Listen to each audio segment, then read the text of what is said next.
¿Cómo están? Bienvenidos una vez más a otra edición del Espejo, como lo hacemos semana tras semana. Esperemos que ustedes estén muy bien y por supuesto les agradecemos que nos sigan a través de la pantalla de Canal C. Hoy volvimos a poner el foco en donde creo que todos estamos poniendo el foco en la Argentina, entre tantos otros temas, que es la economía nacional en un contexto difícil, por supuesto, a nivel internacional, que también estos terremotos de la guerra en Medio Oriente va marcando potenciales cambios también para la economía nacional.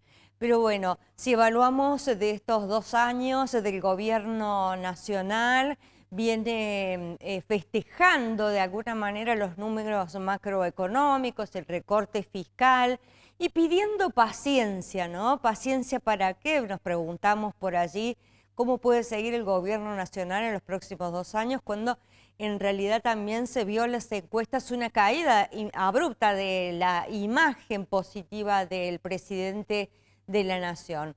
Y en los sondeos y en las estadísticas de las mayores preocupaciones que hoy por hoy tienen los argentinos, hace 2 años cuando empezaba este gobierno, estaban allí en la punta la inflación, ¿no? Ahora con esta moderación, que fue un logro importante del gobierno nacional, hay que decirlo, poder achicar ese bloque, ese pico casi hiperinflacionario que tuvimos cuando arrancó el gobierno de Milei, bueno, pudo contener bastante la macroeconomía, pero de repente todavía no se ve y fundamentalmente la preocupación que hoy tienen los argentinos es el empleo, ¿no?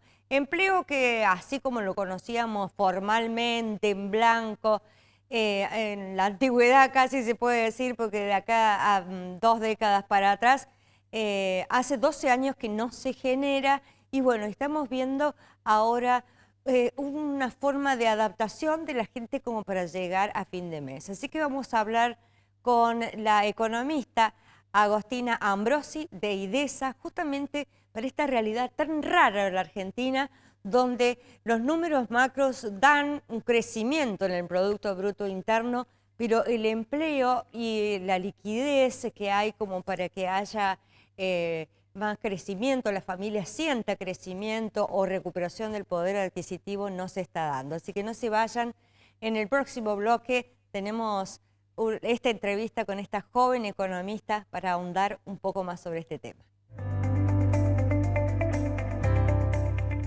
Bueno, estamos en este segundo bloque, como les decía, una economista muy joven de IDESA, que están permanentemente estudiando y sondeando y buscando soluciones y proponiendo ideas allí, grupos bien formados en economía, por eso hoy recibimos a Agostina, en economía y desarrollo social, ¿no? Así que es importante estos estudios porque ustedes están con el termómetro todo el tiempo y planteando soluciones y debates para ver qué es lo que se debiera hacer como para que estemos mejor. Bienvenida, Agostina, al Espejo. Un gusto, Marisa, un gusto estar con todos ustedes.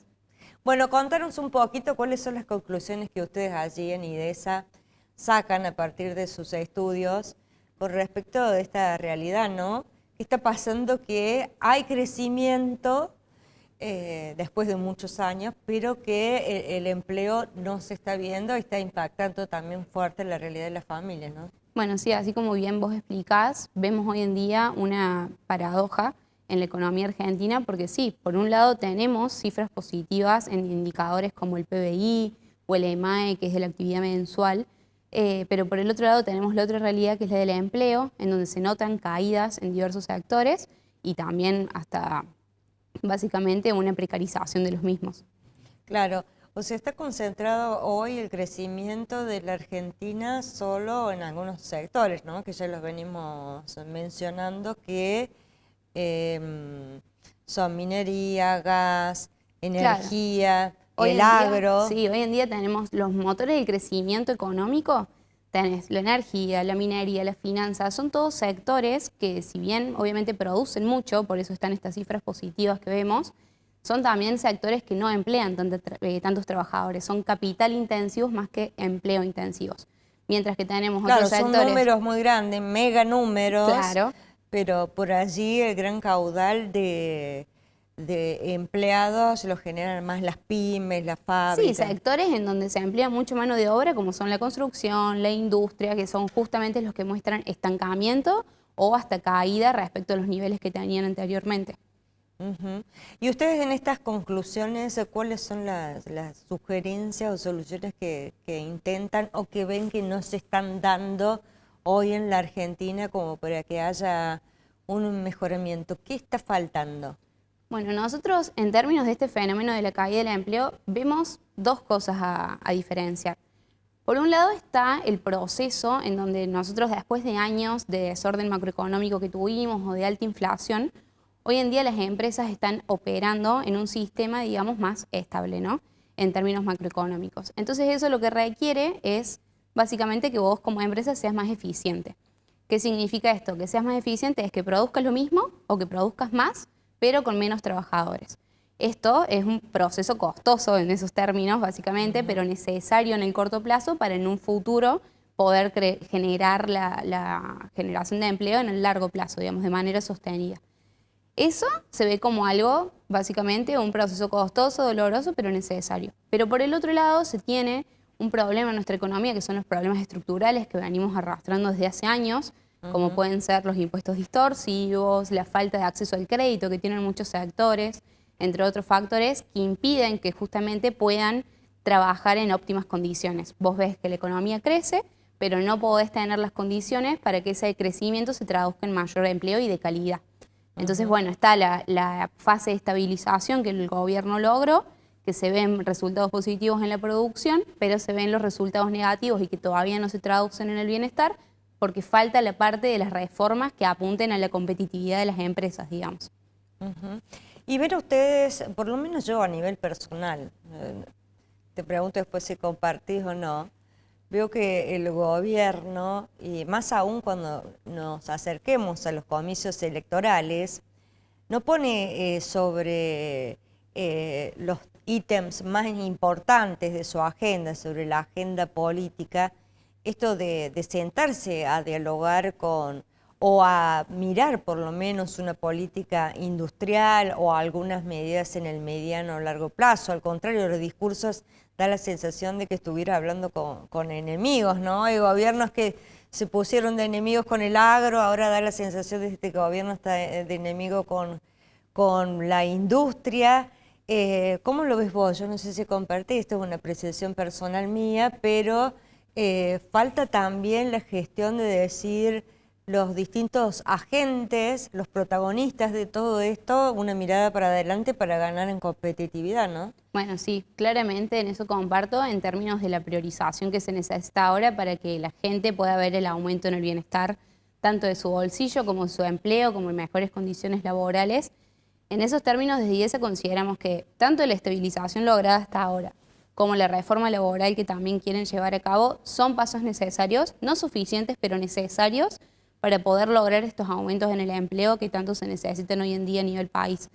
Vemos, por ejemplo, cifras del desempleo que están en aumento, que anteriormente era no tan alarmante como hoy en día, que lo que pasa es que gente sale a buscar trabajo y antes por lo menos el sistema los absorbía desde la precariedad, de la informalidad o del cuentapropismo, entonces no se notaban cifras tan altas del desempleo. Hoy en día lo que está pasando es que aumenta y encima no se puede ni absorber ni en el cuentapropismo ni en la informalidad. O sea, nuestra economía ya tiene muy escasa capacidad de generación de empleo, tanto formal, como bien estancado hace 2 décadas, como bien decís vos, como también de la informalidad. Entonces, claramente tiene que ser una priorización en la agenda de las políticas porque son desacertados, digamos, los pasos en términos de falta de inversión en estos sectores que mencionamos, que son los generadores de empleo o falta del crédito, todos factores que van en búsqueda del aumento de la competitividad y que hoy faltan claramente.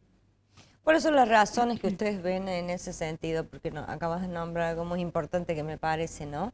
Los pueblos productivos se supone que necesitan de los bancos para tener posibilidades de financiamiento. Bueno, lamentablemente estuvimos escuchando en la noticia que Banco Nación apoyó a algunos que se les dice privilegiados. Habrá que investigar ahí, la justicia tiene trabajo para saber si está bien, si está mal, pero el que tiene una pyme, el que tiene una fábrica hoy por hoy no está teniendo un contexto conveniente ni fácil para acceder a financiación, porque si dicen que íbamos para allá, un gobierno que nos llevaba para allá imprimiendo billetes al mejor estilo Chávez, después hicimos un cambio a 180 grados, ¿no? Con el recorte fiscal, que creo que la opinión pública lo ha entendido después de muchas décadas de que no se puede imprimir billetes, generar una fantasía, pero las finanzas todavía no están permitiendo el acceso al crédito. ¿Llegará en estos 2 años? ¿Cuál es tu mirada? Bueno, la mirada en eso podemos hablar sobre la reforma laboral, por ejemplo, que nosotros mencionamos esto de que es necesaria pero no suficiente en términos de que los más de 200 artículos que tiene sí tienen como objetivo principal simplificar la contratación para estas pequeñas empresas, las pymes, pero justamente en lo que no es suficiente todavía es en abaratar esos costos. Hay estadísticas que te muestran que por cada peso que recibe el trabajador como salario, hay un peso adicional que le cuesta al empleador para pagar las cargas sociales o los impuestos. Es decir, es costoso hoy en día contratar y la reforma laboral en esos términos queda bastante insuficiente, si bien aplica obviamente reformas en esto de mejorar los modelos de indemnización con el fondo de cese o lo de las modalidades de contratación o formalizar las relaciones informales, sí vemos como falta, digamos, en este aspecto el financiamiento a las pequeñas empresas que son las que más informalidad hoy en día cuentan y a las que es más difícil es invertir, digamos, para mejorar su producción. ¿Y eso se lo atribuís a falta de credibilidad que todavía las empresas no creen o que... ¿A qué se lo atribuís, no? Porque decían que querían fomentar ahora como más a las financiaciones, pero al mismo tiempo hay muchas familias que tienen moras de tarjetas y demás. ¿Qué se lo atribuís vos a...? No, 100% es respecto a las priorizaciones de la agenda del gobierno, o sea, las políticas públicas que hoy en día siguen apuntando a la parte productiva, en donde ya se ven resultados positivos y se siguen agarrando de esos resultados positivos, pero ahora los próximos pasos en términos de reformas estructurales tienen que ir en términos de cómo eso impacta en el bolsillo de la gente, tanto en impuestos distorsivos que siempre mencionamos cómo afectan tanto la producción, afectan nuestras compras adentro del país o afuera, y también en términos de, bueno, el financiamiento para la infraestructura, por ejemplo, que necesitan las empresas para la construcción. Hoy en día la caída del empleo en la construcción se explica sobre todo por la falta de inversión en ese sector y por la falta de acceso al crédito. Entonces son fenómenos que vemos muy repetidos en justamente los sectores de empleo intensivos que lo necesitan y que claramente el gobierno tendría que accionar en ese sentido. Claro, porque en algún momento han existido créditos blandos con algún tipo de flexibilidad cuando se trata de polos productivos, dado a que si son bancos estatales también tienen esa misión más que los bancos privados y sobre todo porque eso hace que reparta, mueva la maquinita, digamos, sería fundamental. Sí. Bueno, Agostina, no sé si querés dejar alguna conclusión más. Lo que vos me quieras preguntar. Bueno, te pregunto a nivel personal, porque una de las cosas que a mí me gusta mirar mucho es la Argentina hacia el futuro, y tiene que ver más con los que tienen entre 20 y 30 años, que están en tu franja etaria, con los que ya estamos un poco más arriba, ¿no? A nivel personal, ¿cómo ves la Argentina? ¿Te proyectás dentro de la Argentina o dentro de tus expectativas, siendo economista y estándote formada, te atrae más pensar en otro país en el exterior? No, a nivel personal, tanto como economista, como persona trabajadora, siempre quiero apostar en mi país, siempre las expectativas las voy a tener en optimismo y en ventajas a futuro que se vengan, por favor. Pero sí, más que nada por eso me formé también, para buscar las soluciones. Es un país muy rico en contenido, se podría decir, entonces nunca nos aburrimos, pero las expectativas son favorables y el camino sigue por el lado donde tiene que ir, digamos, en esto de, obviamente la parte económica es prioritaria, pero también la parte de los sectores del bolsillo de la gente, del bienestar y de su día a día, importa y es necesario también corregirlo. Y lo notás en tu franja etaria porque tuvimos al borde de la hiperinflación y en el gobierno anterior vimos muchos jóvenes irse del país. ¿Notás que hubo un poquito de cambio en la expectativa en esa franja etaria para decir, no, me quedo en la Argentina porque puede llegar a cambiar esto? Sí, o sea, las expectativas positivas fueron las que más predominaron estos primeros años en términos de mi ambiente de economistas. Obviamente venimos de años de mucha inestabilidad, de procesos hiperinflacionarios y es difícil ver cómo uno trabaja y trata de poner su mayor esfuerzo y que eso no se pueda ver en el dinero que uno recibe o el que cueste llegar a fin de mes. Pero sí veo que hoy en día la gente está más abocada y le pone un poco más de optimismo por lo menos a su país y trata de entender más la economía que antes, por ahí se aboca más a entenderla y conocer lo que pasa y los Como procesos. para poder defendernos. Exactamente, también. para poder entenderlo y para poder, bueno, tener una postura y siempre obviamente el positivismo tiene que estar.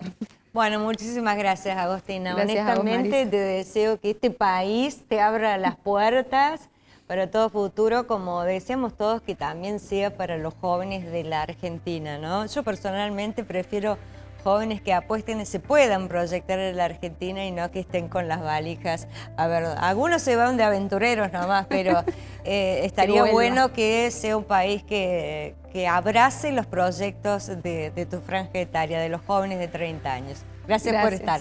Pausa, ya volvemos con el cierre del espejo.